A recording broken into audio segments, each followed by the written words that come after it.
Hello, everyone. Good morning, afternoon, or evening from whatever time zone you may be calling us in from today. Thank you for joining us. My name is Rebecca Cronin, and I'm one of the customer success managers here with the Altair Data Analytics team. Now, some of you may recognize my name from either participating in some of our onboarding sessions or perhaps seeing my name within the user community.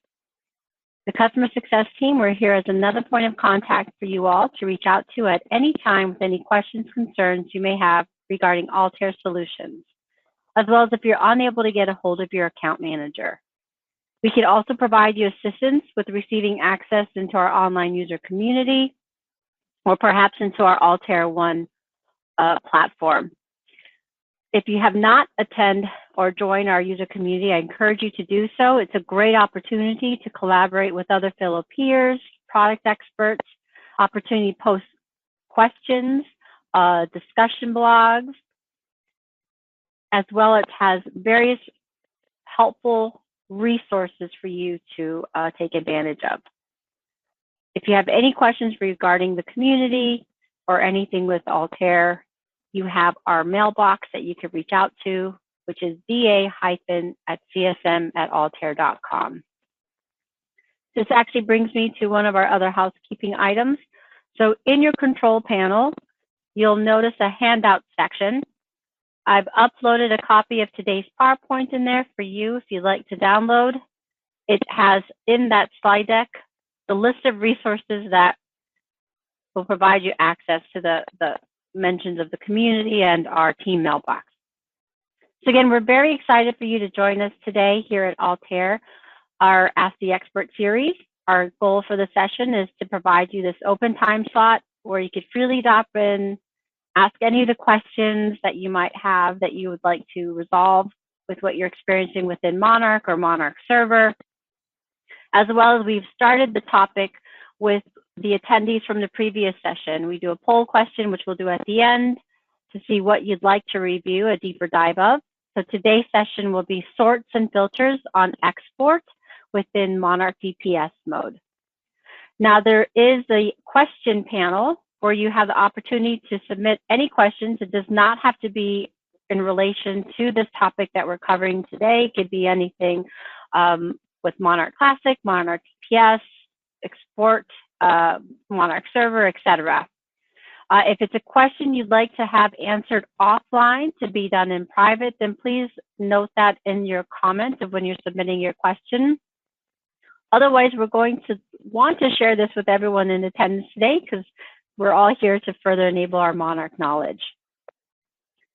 And if we don't get the opportunity to cover your question, we'll definitely we'll try to follow up with a support ticket to do so. So at this time, I'd like to introduce you to our expert, Steve Caiels. He's one of our senior professional service consultants. He's worked over 29 years in various technical support roles, including Altair, with 20 plus years. Started off as a technical support engineer, promoted to our pre-sales consultant in training, and now into his current role of a senior professional service consultant. Steve has been tremendous help to both our customers as well as his internal teammates. So if you haven't had the benefit, you may see him around in the user community. So with no further ado, I'm going to make Steve our presenter, and we're going to dive right into that topic.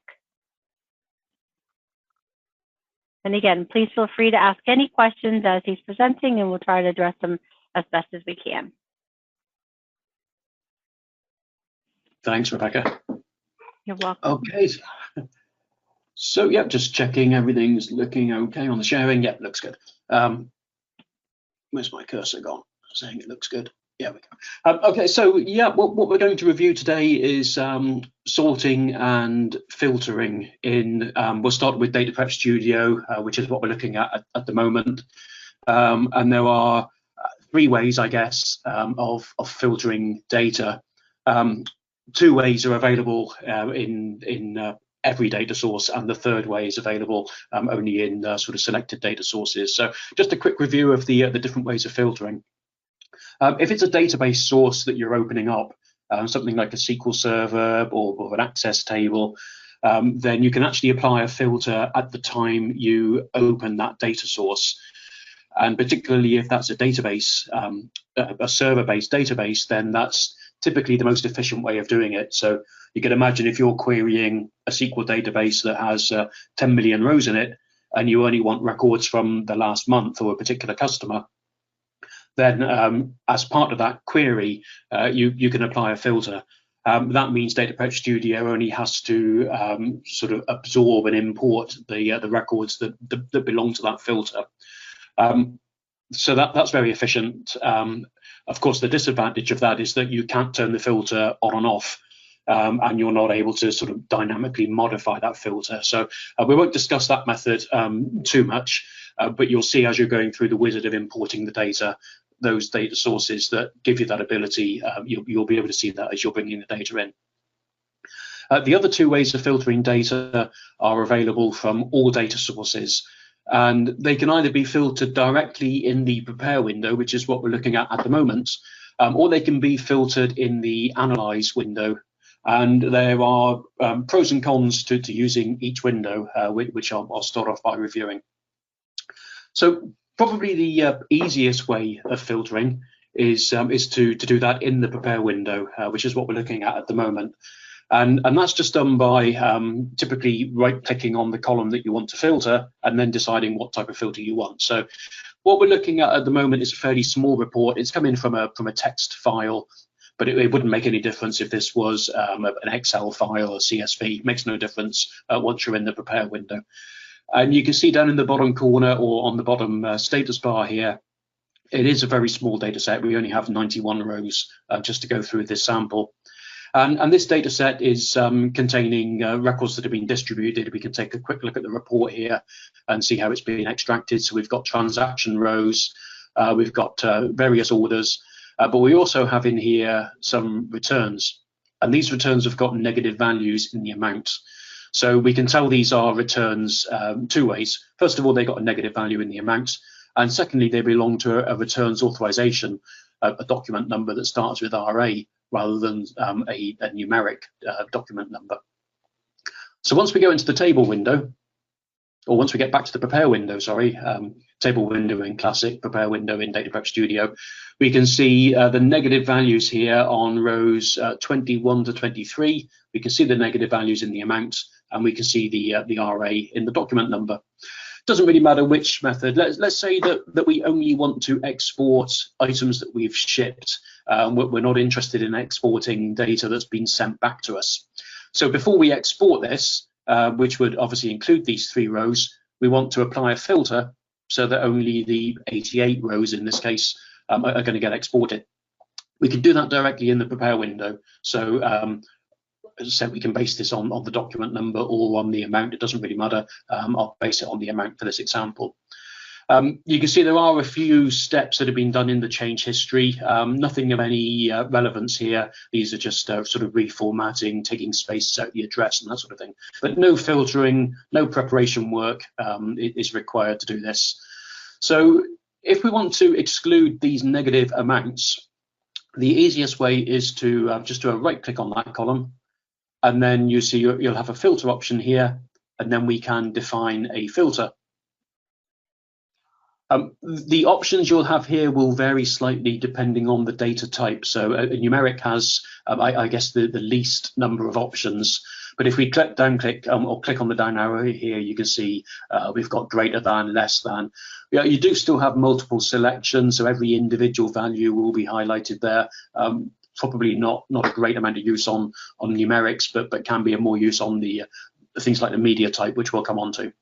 So for a numeric, if we want to get rid of the returns, then I think that probably the easiest way is to say that the amount is greater than or equal to 0.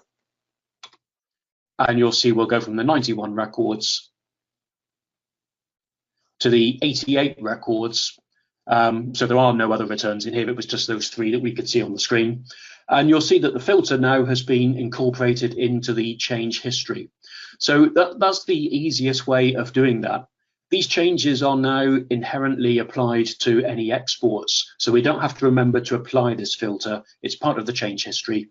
And if we come into the export section here, you can see I can export the classic. So back on the prepare window, you can see that Just waiting for that to reappear. You can see the table is called classic, which is why we're seeing it here when we export it. So we're going to export that classic load plan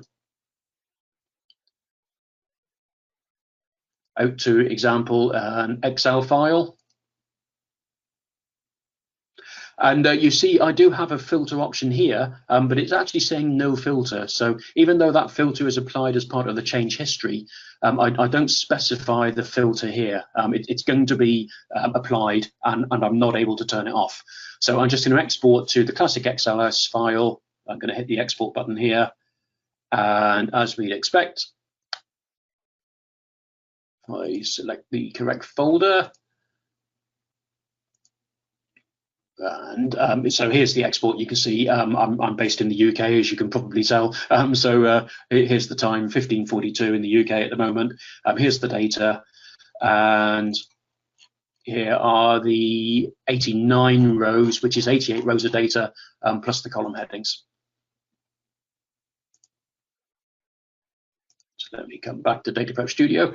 So coming back into the prepare window, you can see that's very convenient, and this is useful if you've got a filter or a selection that you are always going to want to apply and you don't really want any control over it, you just always want to exclude the returns, then having that as part of your change history is probably a good way of doing it. If you want to have a filter where you can be a little bit more dynamic and decide whether you want the filter on or off, or you want multiple filters exported as different views, then this method is probably not the most convenient. So for example, let's say I also want to look at just the tapes that have been returned. Well, at the moment, I'm already filtering out the returns. If I turn this filter off just by undoing that step, then you'll see, if we can find these records, there is a tape here as part of the return. But because I'm filtering it out, of course, we're not going to see that. So if I now do a second filter by right-clicking and selecting a filter again, I'll right-click on the media column this time, of course, and then define the filter. This time we'll do a slightly different one. We'll do the multiple selection. And now I can just show my tapes. But you'll notice we've got 10 rows of data here. We don't have our negative value in.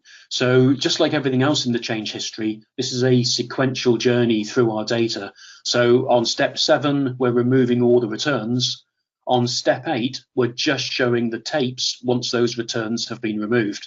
So if I delete this step 7 for an example, delete that change, now my filter is just showing the tapes, so this negative value has come back in. So you do have control, and you know, if you build your change history carefully and maybe put all of your filters into a group, there's nothing to stop you coming in here and sort of dynamically changing this, and then going into the export and exporting exactly what you want. But it's just a sort of a little bit of a manual task to come in here and keep control of the filters. So if I undo that step, undo that delete, it'll bring that change number 7 back in again, and there you can see that one's disappeared. So of course, if I now come down into the export and run that same export again, even though I've got no filter showing up here, filters that are part of the change history, change list are still going to be applied. So I'm going into export, I'm selecting no filter, click on the export, you can see 10 rows have been exported. And if we preview that now, I guess I may need to refresh that. Yep, there we go. So it's exported now, and there you can see we've got the 11 rows, the 10 rows of data plus the column heading. So that's one way of exporting it and automatically applying to the export. Sorry, filtering it and automatically applying it to the export. So the advantages are that we don't have to remember to do anything here. We can see exactly what we're going to export. It's quite easy to create compound filters because everything you do is recorded. So if I wanted to do another filter here of just customers that began with a B, for example, then it's just 3 individual filters. I don't have to worry about the logic of adding them all together. They're just applied sequentially. So if you've got a static journey that you're doing and you always want to apply the same filters, then maybe filtering in the prepare window is a good option. Sorts work in a similar way in terms of being a sort of a journey through the data, but sorts don't actually get applied to the change history. So if, for example, I wanted to export that same list of 10 records, but sorted by descending amount, I can now right-click on my amount column, apply a sort to it, and select the sorted columns. By default, I think it's going to be ascending. You can see the 10 through to the 60, but I can modify that and make it descending if I wanted to. But you'll see what's happened now is the change history has disappeared. And instead, what's happened is we've now got these two different branches in the tables. So we've got the unsorted table down below it. We've got the sorted table up above it. And if I wanted to make that descending, then I can modify my sort, edit my sort, and swap it to descending here, add multiple levels of key and all those sorts of things if you wanted to. So what we've now got are these two different branches, and if I export it, I can choose which branch I want to export from. So I can export the unsorted table, or I can export the sorted table simply by clicking on the relevant branch here. So just something to bear in mind here, we do also have these sorts. Again, these are independent from the sorts we've applied in the prepare window. So just like the filter was independent from the filters previously, you see we only have no sort available here. So even though the table is sorted, we actually only have no sort available here. And I'll come on to explain the difference between these two in a moment or two. So sorting, again, if you always want to do the same sort and you don't want to dynamically change it or export, one view sorted and one view unsorted, then applying that sort in the prepare window can be a useful way of doing it. The overhead here is it does actually contain, or it does create the second branch, as you can see here. So if you're doing lots of preparation steps and maybe joining tables together, then it can maybe get a little bit confusing sometimes just to have this completely different branch here, purely for the purposes of the sort. So what I tend to prefer to do for sorting is to use the second method, which is done through the Analyze tab. And that second method is available for sorts and for filters. So what I'm just going to do is to discard this sort, first of all, come back to the unsorted table. And I'm just going to undo these two filters as well. So we're back to the 91 rows, unfiltered, unsorted, and we'll take a look at the second method we've got here in the Analyze tab. And there's a couple of benefits of doing it through the Analyze tab, and also one potential drawback, I suppose. So in the Analyze tab, what we get to start with is a sort of a copy of the data, but it is an independent copy. So things we do in the Analyze tab are not taken through and reflected in the Prepare tab. So you'll see in the Analyze tab, we can do a couple of things. We can build summaries, and we've covered these in other sessions as well. But if you'd like to know more about the summaries, please say so in the closing poll that we'll have later on, and we can cover that in more detail. The area we're more interested in for this part of the session is the filtering. So you can see the filter in my change history is grayed out, so they will disappear when the workspace is saved and then not applied at the moment. But I now have this independent ability to create filters here. And I think you'll see if I create a couple, you'll see how they differ and the potential advantages that we've got. So let's recreate those two filters. The first one is to get rid of the returns. You can see we're seeing here still. So I'm going to click on the plus here. And we've got three different types of filter. So it's not as easy in terms of just selecting the down arrow, but it is just as flexible, because one of those types of filter is a formula-based filter. Now, the disadvantage of a formula-based filter is you have to work out the formula, I suppose.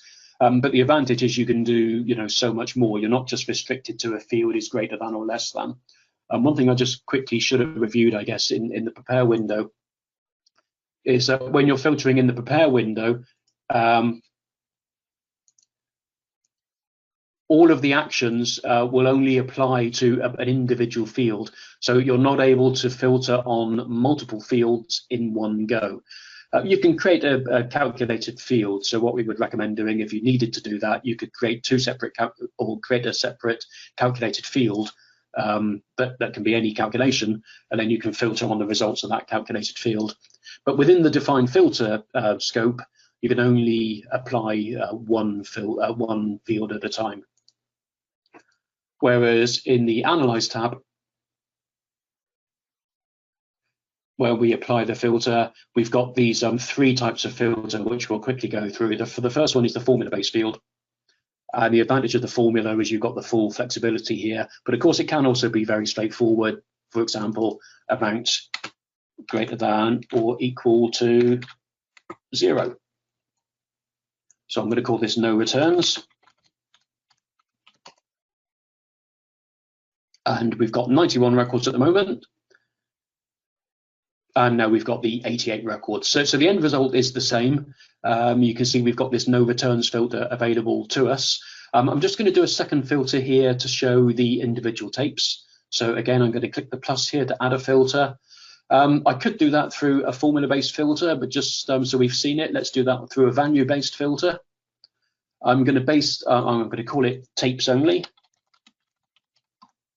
I'm going to base it on the media column, which you can see is this column in the background here, contains the LP, CD, and of course tape. Now I can just manually type this in, or I can import some values and then edit, get rid of the ones I don't want. So I just want tapes. But notice, even though we did that after creating the amount, our negative value, our return, is still in there. So we now have these two completely independent filters. We've got the tape onlys, including the returns, and we've got the returns, including all of the media types. And we can just turn these on and off very, very easily. There's no limit to the number of filters you can have here. And you've got complete freedom as to which particular filter you want to apply. If you want to have a compound filter, to have these two different filters active at the same time, then you can do that by creating a separate compound filter. So this third option here is the compound filter. And here I can say I want my returns and my tapes, and I would want those to be applied, all of the components to be true in this particular case if I want to exclude or only have the tape showing.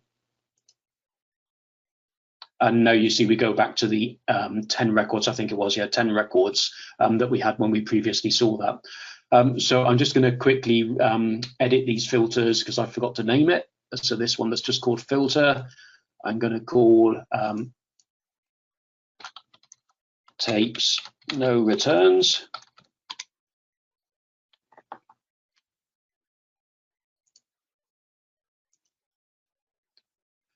So the advantage there, I think, is twofold. It means we can now just very quickly select the return or the filter that we want.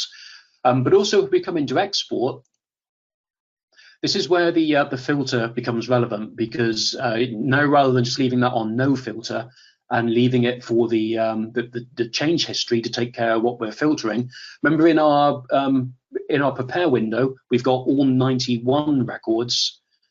But when we come through to the export, on top of those 91 records, we can now choose to apply a filter. So if I only want to see my returns, then I can just specify my no returns filter on it. And when I export that, my no returns, you can see we've got 88 rows exported. If I change that to no filter and export it, you can see we've got all 91. If I change that to my tapes only and export it, it'll be 11, I think.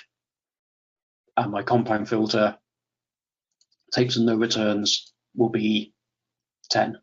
So you can see now it's very, very quick. We can export these. And of course, I could have been changing this name. So I could be exporting different views of the data to different files very, very easily. Well, one really nice feature we get that we don't have when we're in the prepare window is, you may have noticed, we've got an all filters option here. So what this all filters is going to allow me to do is two different things. I can either automatically name these by files, and in which case this is going to export multiple files in the folder you specify. So if I export to my ATE folder, all filters, it'll automatically create an Excel file based on the name of each filter. So let me clear these export results just so it's easier to see visually. And if I now export this, you can see it's exported 3 files for me automatically based on the name of my filter. And if we have a look at the export folder, here you can see, so that's the old one that we've done previously. Here you can see that we've got the no returns with the 88 rows, I think it is. The tapes with no returns having the 10 rows, and the tapes only having the 11 rows. So very, very quick. You can have multiple filters and dynamically create a separate file for each filter. The other option we've got, I'm just going to delete these to keep it tidy and keep it easier to read. Getting a little bit of lag on the keyboard there, apologies. Let's come back into Data Prep Studio. So instead of naming by files, I can name these by tables. And what this will do now is it will create whatever name we specify, and this time it will create a separate table, or in the case of Excel, a separate Excel sheet for each filter. So just one export this time. You can see it's exported the same file 3 times. But this Excel file now that's just been created, 1558, you can see it's now got the 3 different tabs in it. So this functionality is not sort of readily available or not available at all, I guess, in the prepare window. You'd have to export it, and then you'd have to go back into the change history, modify all the filters to do exactly what you wanted. And then you'd have to export it again, making sure you added data to an existing file to add the subsequent sheets in. So a strong advantage if you want to export multiple views or multiple filters of the same data, then I would definitely recommend coming into the Analyze tab and applying those views. Also, that's applicable to sorts. I guess not quite such a strong case of exporting it 3 times in different sort orders. But if you particularly wanted to, if you were exporting different files to different managers and they wanted to view their data differently, then there's no reason why you couldn't do the same to sorts. In this case, you'd come in to analyze the data, and let's create a couple of sorts. We'll create one by customer. I'm going to edit that just to change the name. Oh, I'm creating a new one. So we'll do one by media type as I'm here, and I'm going to call that media. Go back into the sorts, manage those, edit that one and name it customer.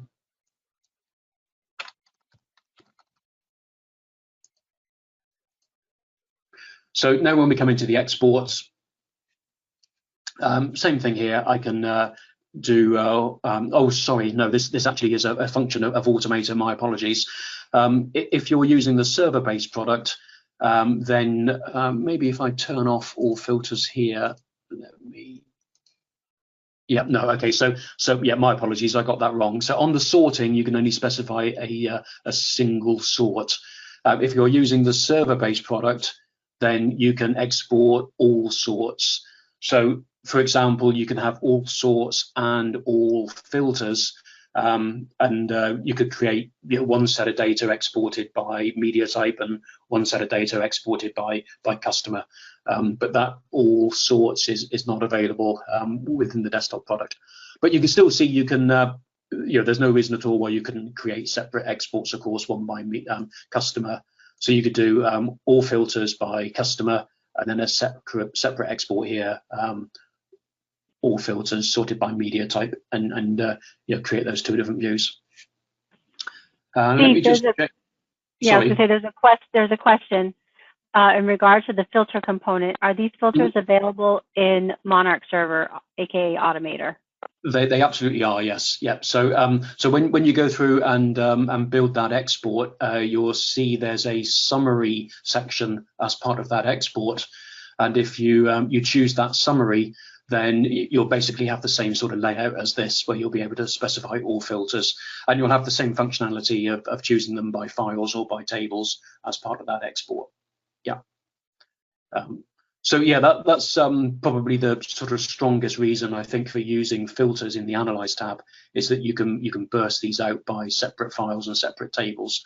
This functionality is also available in Monarch Classic, which I'll come onto in a moment or two. Let me just check if there's any other questions. I don't see any other questions at the moment. No. Okay. So let's just quickly review this in Monarch Classic, because Monarch Classic has been around for more than 30 years now. So we have a lot of customers using Classic models that have not yet migrated into Data Prep Studio. And part of the reason for doing that possibly is that this sort of functionality is not necessarily obvious if you're moving from Classic into Data Prep Studio. So let me just close this down. I won't save the workspace. Let's instead open up the file in Classic.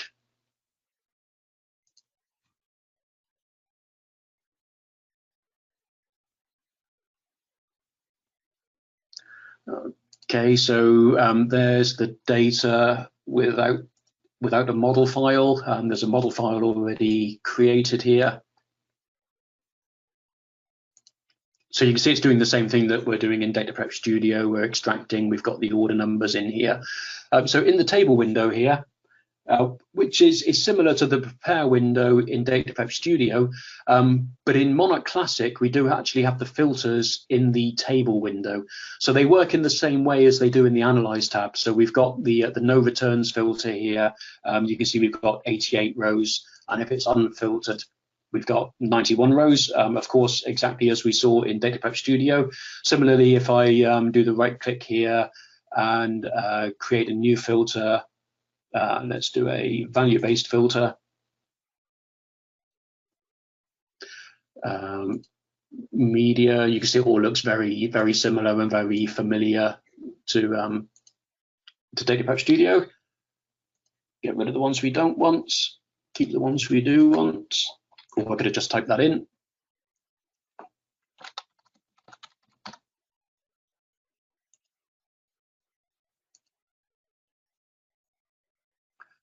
So you see, even though I've created that filter, I forgot to tick the little checkbox to make it active. So it's there, but it's just not been selected yet. So my active filter is no filter, but now you can see the one I've just created is there available as tape only.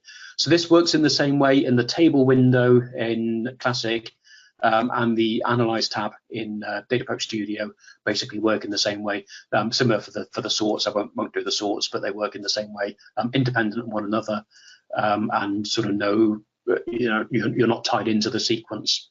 Also note there is a summary here as part of this model, just a very simple summary of total sales by media type. So if I just close this down a second and save the model changes. Don't want to save the project, or don't need to save the project. So if you are a Monarch Classic user and you'd like to look at Data Prep Studio but don't want to rebuild all of your models and potentially all of your projects, Data Prep Studio now is very good at using this data and giving you a sort of a really strong starting position, which you can then build on and use all of the new Data Prep Studio functionality. So if I open up Data Prep Studio now,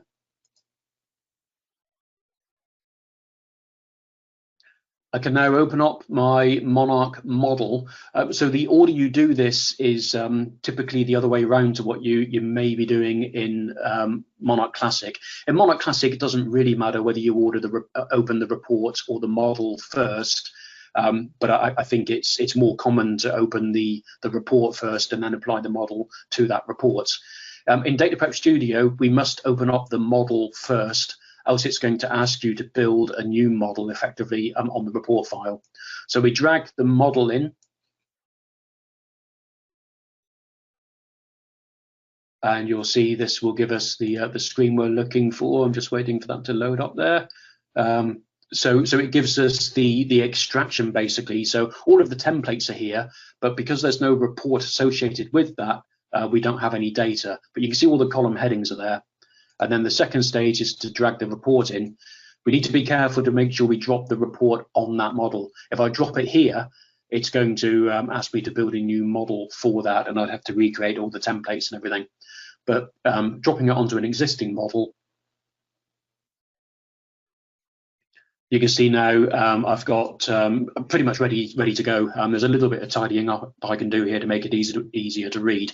But here's the 91 rows here. All of the templates are done. If we look at how the data is extracted, all the traps are there. All of the advanced field options are supported. The memo fields are supported. And really the only difference here is that in Data Prep Studio, memo fields retain their multi-line formats, whereas in Classic they would automatically be placed into a single field, a single row of data. It's probably easier to read if we've got a single row of data, so we can do that by doing a right click, clean option, collapse all the consecutive spaces and all the consecutive lines. An option now we've pretty much got, or we have got, the same display that we would see in Classic. But notice the filter is not showing up here. So we know we've got two filters in our Classic model. They don't show up as part of the change history, but they do show up in the Analyze tab, as does the summary. So you remember that model had a summary in there, and this is the summary that we looked at. The filter at the moment is grayed out. You can see I can't select the filters. That's because we're looking at the summary, and the filter didn't belong to the summary. The filter belonged to the unsummarized table. So if I changed this summary back to no summary to get back to the unsummarized table, now you can see the two filters that I had available to me in Classic are available to me in Data Prep Studio. Now these weren't prepared in any special way in Classic. Your existing filters are going to come in. So, potentially, even if you built this model file in version 11 or version 10 of Monarch Classic, you should be able to open up that model file in Data Prep Studio. And they work in exactly the same way as they would work if you'd have defined them directly in Data Prep Studio, including being able to edit them. So, whatever calculations you've used in Classic will be available in Data Prep Studio as well.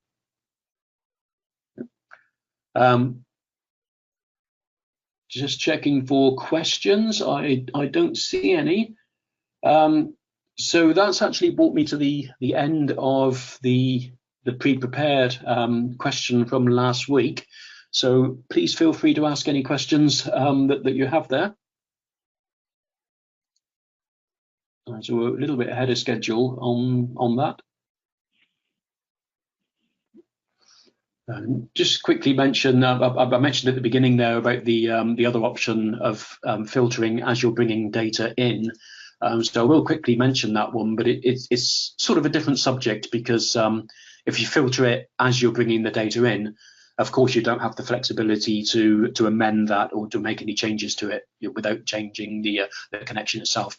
But if you wanted to open up data, and I think I have SQL Server running in the background here, so any of these will give you the same option, but I'm pretty sure I can do this with SQL Server. Let me just get data from SQL Server, and as long as it's running, I should be able to bring that in from localhost. Yep. Okay. So so there's a Classic database here. If I load the tables, so you can filter here. You can see if I just want to select apply filter equal to. In fact, I can't remember exactly what that is, so I better do a starts with Betty, for example. And then if I preview that, you can see I'm only getting Betty's music store, whereas if I don't apply that filter and preview it, there are many more records here. Or just actually, coincidentally, the preview is only the first few rows. So, but you can see there's a Bluegrass records, but there are many more down below that. But if I do a starts with F, for example, I think there's a Fandango's records in there. Maybe not on this one. Matt's music, hopefully. Yeah, I think I clicked the wrong button there. Let's open up that selected. So I think if there is a Matt's music in this particular data source, oh, and a music fair, so you can see the filter has been applied here. Because it's applied as part of the data read, it doesn't appear in the change history. There's nothing in the Analyze tab. There's no filters available. Well, I've got the filters from the old data set available, but no filters applicable to this data set. So if I wanted to change that, I'd have to come back in from the Prepare window, and I'd need to edit the table info. And then I can, of course, make changes to that. You've also always got this query here. So if you are a SQL expert, then you can write your own queries. So this can be really useful. If you're using the table and views, you can really only bring the data in from one table at a time. But if you write a query, then you can do your left outer joins and everything that you want to do here. So whatever SQL, it's a full ANSI SQL parser. So whatever you could normally do in a SQL Server, you'd be able to do as the query here, including running a stored procedure if you wanted to, for example. So you can sort of derive values programmatically if you need to. Okay, let me just check. I don't see any new questions. So I didn't have server running in the background, so it will take a few seconds to become available, I think.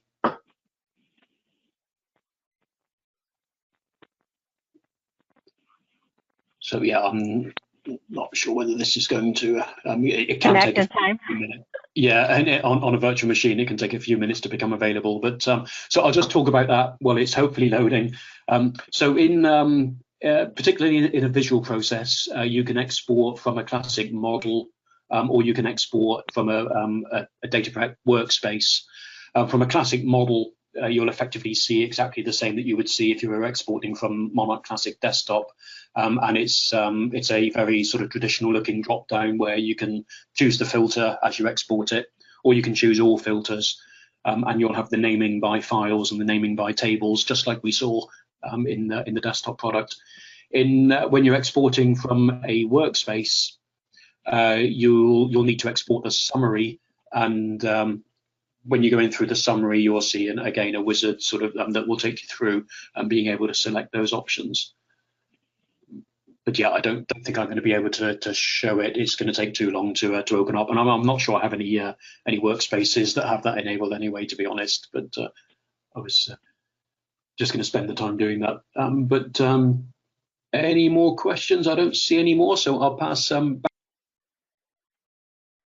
No further ado. Steve, thank you so much for your time today, your presentation, and everyone, thanks again for joining. Have a wonderful day and the rest of your week. Thanks so much. Bye now. Thank you. Bye.